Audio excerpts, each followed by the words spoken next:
A'udzubillahiminash-shaytanir-rajim. Bismillahir-rahmanir-rahim. Our new lecture of complex analysis. इस lecture में हम आर्गुमेंट्स की कुछ प्रॉपर्टीज़ पढ़ेंगे। अगर हमारे पास दो या दो से ज़्यादा कम्प्लेक्स नंबर मल्टीप्लाई हो रहे हों तो जो रिजल्टेंट कम्प्लेक्स नंबर बनता है उसके आर्गुमेंट कैसा होगा। The arguments of the products of any number of complex number. अगर दो या दो से ज़्यादा कम्प्लेक्स नंबर मल्टीप्लाई हो रहे हों तो उनके आर्गुमेंट्स आपस में, रिजल्टेंट जो कम्प्लेक्स नंबर होता है उसके आर्गुमेंट आपस में ऐड हो जाते हैं। तो यही उसने स्टेटमेंट में लिखा हुआ है, product of any number of complex numbers is equal to the sum of their arguments.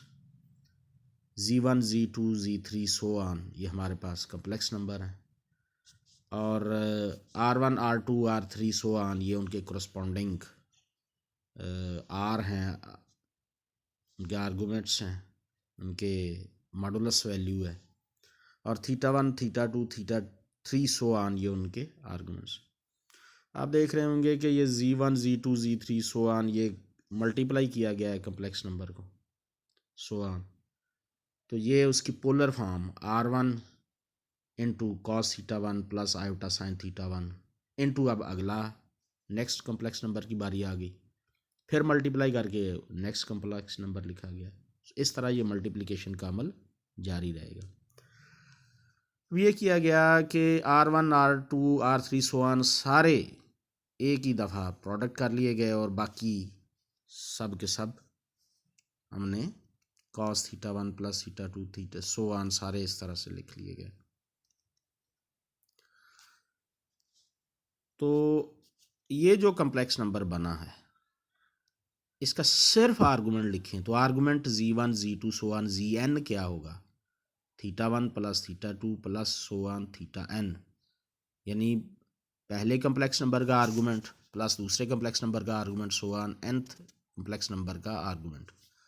एक दफ़ा फिर इसको पढ़ते हैं जी। मतलब ये निकला कि अगर दो या दो से ज़्यादा कम्प्लेक्स नंबर मल्टीप्लाई हो रहे हों तो मल्टीप्लिकेशन के बाद जो कम्प्लेक्स नंबर बनता है उसका आर्गुमेंट दरअसल मल्टीप्लिकेशन में हिस्सा लेने वाले आर्गुमेंट्स के सम के बराबर होता है। This is the result.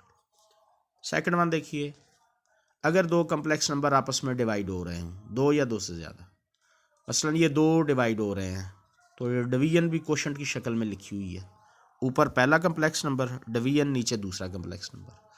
R1, R2 तो डिवीजन में आ गए। हम ये बात जानते हैं कि आयोटा अमूमन डिनोमिनेटर में नहीं रखते, तो हम फिर ये क्या करते हैं जी, इसका कॉन्जुगेट लेते हैं।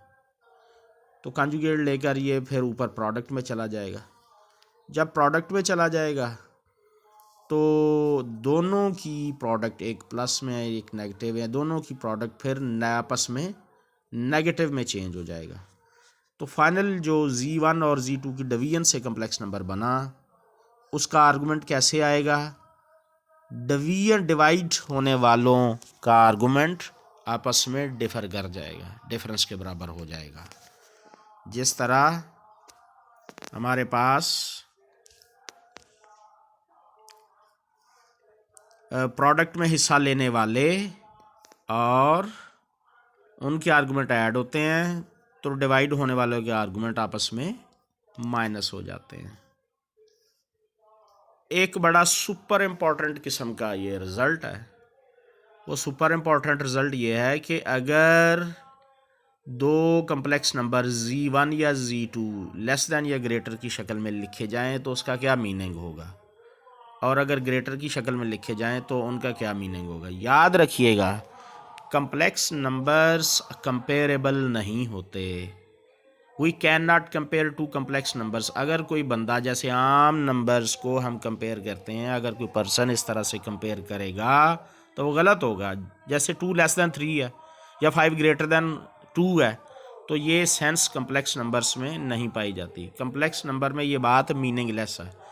तो फिर कम्प्लेक्स नंबर में मीनिंगफुल क्या है? मीनिंगफुल ये है कि Z1 mod greater than Z2 mod, mod up modulus values आपस में कंपेरेबल हैं, जबकि कम्प्लेक्स नंबर्स कंपेरेबल नहीं हैं। अमूमन जब इंटरव्यू लिए जाते हैं या सवाल पूछे जाते हैं या मल्टीपल चॉइस बनती है तो कम्प्लेक्स नंबर्स का कंपैरिजन पूछा जाता है, तो स्टूडेंट्स आमतौर पर वो कंपैरिजन कर देते हैं, नहीं होता।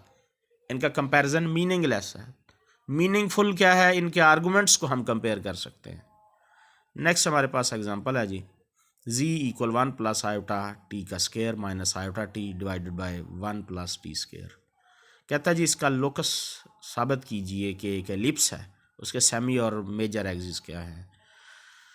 तो आप अब जो कमेंट सेक्शन में जाकर लिखेंगे उसमें एक सवाल है, आप जिस तरह कल आपने पिछले लेक्चर में लिखा था कि सर्कल क्या होता है, इसमें आज आपने बताना है कि मैथमेटिक्स में एलिप्स क्या होता है।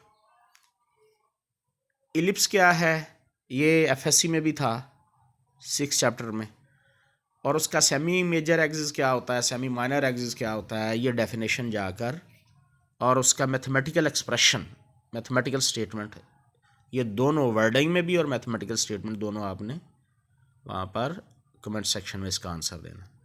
ये हमारे पास z equal x plus iota y है, जी एक्स प्लस आयोटा वाई इसके इक्वल लिखें जो उसने स्टेटमेंट दी है, उसके लेफ्ट साइड पे z है, वहाँ पे z लिख दें जैसे कि ये आपको नज़र आ रहा है स्क्रीन पर लिखा हुआ। ठीक है जी, स्केयर ओपन कीजिए, रियल पार्ट अलग कीजिए, इमेजिनरी अलग कीजिए, comparing real and imaginary parts, और फिर यहाँ पर x और y अलग अलग हुआ। अब इन दोनों को इसमें आपने t साकत करना है, t ख़त्म करना है, तो आपका एलिप्स बन जाएगा। x का स्केयर लें, y का स्केयर लें, y के स्केयर को 4 से मल्टीप्लाई कर दें, फिर ये दोनों इक्वेशंस को आपस में ऐड करें, तो ये हमारे पास कैंसिल होने के बाद 1 रह जाएगा। तो x स्केयर के साथ 1 कोएफिशिएंट उसका स्केयर रेसिप्रोकल में ऐड कर दें, और y स्केयर के साथ 4 है, उसको y स्केयर के नीचे रेसिप्रोकल के साथ लिखें 1/4। जब वहाँ पर लिखेंगे 1/4 तो 1/2 का स्केयर होगा, तो ये एक एलिप्स के साथ मैच कर जाएगा जिसका सेमी मेजर एक्सिस 1 है, सेमी माइनर एक्सिस 1/2 है। अब जब आपने आंसर लिखना है कमेंट सेक्शन में जाकर, तो वहाँ पर आपने ये बताना है कि सेमी मेजर एक्सिस होता क्या है और सेमी माइनर एक्सिस क्या होता है एलिप्स की डेफिनेशन के साथ। ये एक और हमारे पास एग्जांपल है जिसमें जी दिस, इसमें कहता है साबित करें इसका लोकस सर्कल है, रेडियस क्या होगा, सेंटर क्या होगा, और सेंटर से मिनिमम और मैक्सिमम फासला क्या होगा। ये क्वेश्चन आपकी असाइनमेंट आई, आपने हार्ड फॉर्म में भी सॉल्व करना है, और सॉफ्ट फॉर्म जब आप PDF बना लेंगे तो वो आपसे तलब की जाएगी, वो आपने हमें सॉफ्ट भी इसकी सबमिट करवानी है और इसकी हार्ड फॉर्म भी जमा करवानी है। नेक्स्ट एग्जांपल है जी, AZ plus B over BZ bar plus A mod equal 1 where Z mod equal 1। ठीक है जी, अब Z मॉड 1 है, तो अब हम दोनों तरफ अगर इसका स्केयर लेते हैं, z मॉड इक्वल 1 सोल्यूशन में given that z mod equal 1, दोनों तरफ स्केयर लें तो z मॉड स्केयर इक्वल 1। अब z मॉड, हम ये पीछे एक प्रॉपर्टी पढ़ के आए हुए हैं मॉडुलस की प्रॉपर्टीज़ में से कि z मॉड स्केयर इक्वल होता है z इंटू z बार। ठीक हो गया, अब z बार की वैल्यू क्या निकल आएगी, 1/z। अब स्टार्ट करें जी, जो क्वेश्चन की स्टेटमेंट है उसमें लेफ्ट हैंड साइड ले लें, AZ plus B over BZ bar plus A, ये कंसिडर से ली गई जी लेफ्ट हैंड साइड। जी बार की वैल्यू पुट कर दे जो अभी आपने निकाल लिया, एलसीएम लें, एलसीएम लेकर ये, अब मॉडुलस में हमारे पास 2 नंबर्स आ गए तो इनका मॉड अलग अलग कीजिए, यस ये बन जाएगा मॉड अलग अलग करने से, जी मॉड 1 के बराबर है। ठीक है जी, और ये जो एक्सप्रेशन में AZ plus B over AZ plus B ये भी कैंसिल हो जाएंगे, यानी दोनों एक्सप्रेशन राइट में 1/1 के बराबर हो जाएंगे, तो हमारा फाइनल आंसर 1 हो गया। ठीक है जी, और अब ये एक और असाइनमेंट, टोटल 2 रिटन असाइनमेंट्स हैं आपकी, A plus B over 1 plus A bar B mod less than equal 1। कहता है जी ये आपने इनइक्वालिटी को सॉल्व करना है और एंड पर देखनी है वैल्यूज़ क्या निकलती हैं। तो 2 एग्जांपल्स आपको दी हैं सॉल्व करने के लिए, और क्वेश्चन मैंने आपको एक ही दिया है जिसमें सेमी माइनर एक्सिस और सेमी मेजर एक्सिस आपने बताने क्या होते हैं और डेफिनेशन बतानी है एलिप्स की। ठीक है जी, एलिप्स की डेफिनेशन,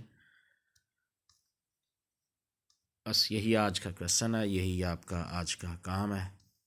तो बाकी इंशाल्लाह अगले लेक्चर में डिस्कस करेंगे।